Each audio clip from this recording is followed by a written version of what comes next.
ஓடி விளையாடு ஓய்ந்திருக்கலாகாது. அதுக்கு தான் சூப்பர் சரவணா ஸ்டோர்ஸ்ல சம்மருக்கு ஆடைகள் வாங்கும் போது அவுட்டோர் கேம்ஸ் ஃப்ரீ.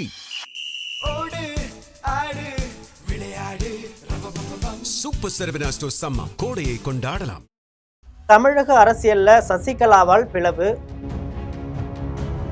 டிடிவி தினகரனால் பிளவு, ஓ பன்னீர்செல்வத்தால் பிளவு என்று அடுத்தடுத்து பிளவுகளை சந்தித்த அதிமுக வலிமையாகவே இருந்தது. ஆனா விஜய் என்ட்ரி மற்றும் அவரது அரசியல் வெற்றியால் அதிமுகவின் எடப்பாடி பழனிசாமிக்கு சிக்கலை ஏற்படுத்தியிருக்கு.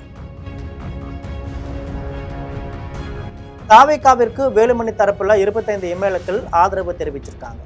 22 பேர் எடப்பாடி பழனிசாமி பக்கம் இருக்காங்க.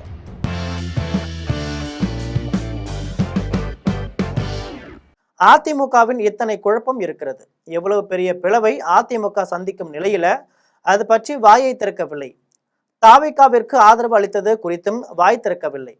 இதன் மூலம் அதிமுகவில் ஏற்படும் பிளவுகளை பாஜக ரசிப்பதாக விமர்சனங்களும் எழுந்திருக்கு. எம்ஜிஆர் ஜெயலலிதா காலத்துல மக்களின் பேர் ஆதரவை பெற்று வந்த அதிமுக இன்று தனது அரசியல் வரலாற்றின் மிக கடுமையான சவாலை சந்தித்து வருது. 2026 தேர்தல் முடிவுகள் கட்சிக்கு ஏற்பட்ட ஒரு சாதாரண தோல்வியாக இல்லாமல் அதன் அடித்தளத்தையே நிலைகுலைய செய்திருக்கு. ஒரு காலத்துல திமுகவிற்கு நேரடியான மாற்றாக திகழ்ந்த அதிமுக தற்பொழுது உள்கட்சி பிளவுகள், தலைமை போட்டி, கூட்டணி அரசியலில் ஏற்பட்ட தவறான கணக்கீடுகள் மற்றும் தொண்டர் மட்டத்தில் ஏற்பட்ட மன சோர்வு ஆகிய காரணங்களால் கடுமையான பலவீனத்தை எதிர்கொண்டிருக்கு.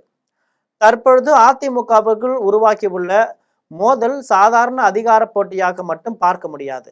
எடப்பாடி பழனிசாமி மற்றும் எஸ்பி வேலுமணி ஆகியோருக்கு இடையேயான கருத்து வேறுபாடு கட்சியின் எதிர்காலத்தை, தலைமையையும் அரசியல் திசையையும் தீர்மானிக்கும் அளவுக்கு தீவிரமடைந்திருக்கு. அதிமுகவில் பொதுக்குழுவை கூட்டினால் எடப்பாடி பழனிசாமியின் தலைமை பதவிக்கு ஆபத்து ஏற்படும் அளவிற்கு அதிமுகவில் ஒரு பிரிவினர் அவருக்கு எதிராக மாறியிருக்காங்க.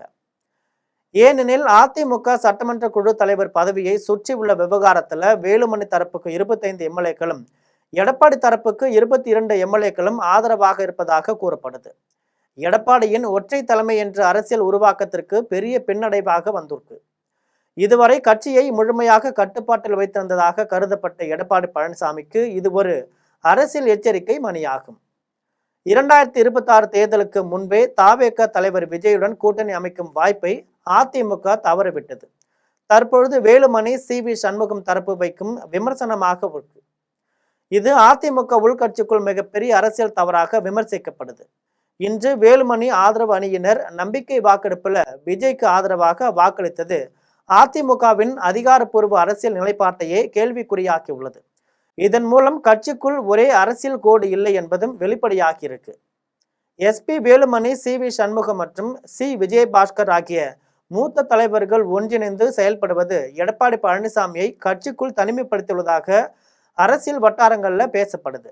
தொடர் தேர்தல் தோல்விகளுக்கு பொறுப்பேற்ற தலைமை மாற்றம் தேவை என்ற இவர்களின் கருத்து 2ஆம் கட்ட தலைவர்களும் தொண்டர்களும் மத்தியில ஆதரவு கிடைத்திருக்கு. அதில் குறிப்பாக விஜயின் அரசியல் தாக்கத்தை எடப்பாடி பழனிசாமி சரியாக மதிப்பிடல. அதுவே தேர்தல் தோல்வி காரணம் என்ற சி.வி. சண்முகம் வைத்த விமர்சனம்தான் அதிமுகவிற்கு அதிகம் பேசப்படுது. அதிமுகவின் தோல்வி என்பது வெறும் தேர்தல் கணக்கீடு தவறல்ல. புதிய தலைமுறையின் அரசியல் மாற்றங்களை புரிந்து கொள்ள தவறிய தலைமைக்கான விளைவு என்ற பார்வையும் வலுப்பெற்றிருக்கு. அதிமுக உள்கட்சி பிரச்சனைகளால் சிதறி கொண்டிருக்கும் நிலையில பாஜக வெளிப்படையான தலையீடு எதையும் செய்யாமல் அமைதியாக இருந்து அரசியல் ரீதியாக மிகவும் முக்கியமானதாக பார்க்கப்படுது. இந்த மௌனம் சாதாரண அரசியல் மரியாதையா அல்லது திட்டமிட்ட நீண்டகால அரசியல் வியூகமா என்ற கேள்வியும் அரசியல் நிபுணர்களால் எழுப்பப்படுகிறது. ஏற்கனவே அதிமுகவில் சசிகலாவால் பிளவு, டிடிவி தினகரனால் பிளவு, ஓ பன்னீர்செல்வத்தால் பிளவு என்று அடுத்தடுத்து பிளவுகளை சந்தித்தது. இப்பொழுது வேலுமணி தரப்புல பெரும்பாலான நிர்வாகிகள் பிரிந்து நிற்கிறாங்க. அதிமுக இப்படி சல்லி சல்லியாக உடையும் போது அதன் பாரம்பரியமான திமுக எதிர்ப்பு வாக்குகள் சிதறும் சூழல் உருவாக்கியிருக்கு. அந்த வாக்குகளை தன்னுடைய அரசியல் அடித்தளமாக மாற்றிக்கொள்ள பாஜக முயற்சிக்கிறது என்ற கருத்து வலுப்பெறுகிறது. அதாவது அதிமுகவை மீட்டெடுப்பதற்கு பதிலாக அது பலவீனமடைந்த பிறகு அதன் அரசியல் இடத்தை தானே நிரப்ப வேண்டும் என்பதே பாஜகவின் நீண்ட நோக்கமாக இருக்கலாம்னு திமுக அதிமுக ஆதரவு அரசியல் ஆய்வாளர்கள் கருதி இருக்கிறாங்க. தமிழக அரசியல்ல பல ஆண்டுகளாக திராவிட கட்சிகளே ஆதிக்கம் செலுத்தி வருகின்றன. அந்த அமைப்புல பெரிய மாற்றம் ஏற்பட வேண்டுமெனில் அதிமுக போன்ற வலுவான திராவிட கட்சி பலவீனமடைய வேண்டிய அவசியம் என்பதை பாஜக புரிந்து கொண்டுள்ளது. அதனால அதிமுகவின் வீழ்ச்சி என்பது பாஜகவிற்கு ஒரு அரசியல் வாய்ப்பாக மாறுது. கடந்த சில ஆண்டுகள்ல பாஜகவுக்கு எதிராக எடப்பாடி பழனிசாமி வெளிப்படையாகவே பேசிய தருணங்கள் இருந்தன. தற்பொழுது அவர் அரசியல் நெருக்கடியில் இருக்கும் நேரத்துல பாஜக எந்தவித ஆதரவும் அளிக்காமல் அமைதியாக இருப்பது அவருக்கான மறைமுக அரசியல் எச்சரிக்கையாகவே பார்க்கப்படுது. ஓபிஎஸ், சசிகலா, டிடிவி தினகரன் உள்ளிட்ட பல பிரிவுகளாக ஏற்கனவே சிதறி இருந்த அதிமுக தற்பொழுது வேலுமணி அணியின் எழுச்சியால மேலும் பலவீனம் அடைந்திருக்கு. இந்த சூழல்ல கட்சி மீண்டும் ஒன்றுபட்டு எழுமா அல்லது பல சிறு அணிகளாக பிளந்து தனது அரசியல் அடையாளத்தை இழக்குமா என்பது மிகப்பெரிய கேள்வியாக இருக்கு. ஒரு காலத்துல தமிழக அரசியலின் முக்கிய அச்சாக இருந்த அதிமுக இன்று தனது இருப்பை நிரூபிக்க வேண்டிய கட்டாயத்துல தள்ளப்பட்டிருக்கு. இந்த அரசியல் குழப்பத்தை வெளியில் இருந்து கவனித்துக் கொண்டிருக்கும் பாஜக அதிமுகவின் வீழ்ச்சியால உருவாகும் அரசியல் வெற்றி தளத்துல தனது ஆதிக்கத்தை நிலைநிறுத்த முயற்சிக்கிறது.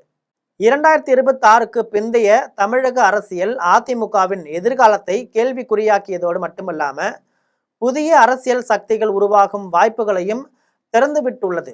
இனி நடைபெறும் அரசியல் நகர்வுகள் தமிழகத்துல திராவிட அரசியலின் அடுத்த கட்டத்தை நிர்ணயிக்கக்கூடிய முக்கிய திருப்பமாக அமையலாம். இது போன்ற செய்திகளை தெரிந்து கொள்ள தொடர்ந்து ஜெம் தொலைக்காட்சியுடன் இணைந்திருங்கள். நன்றி, வணக்கம்.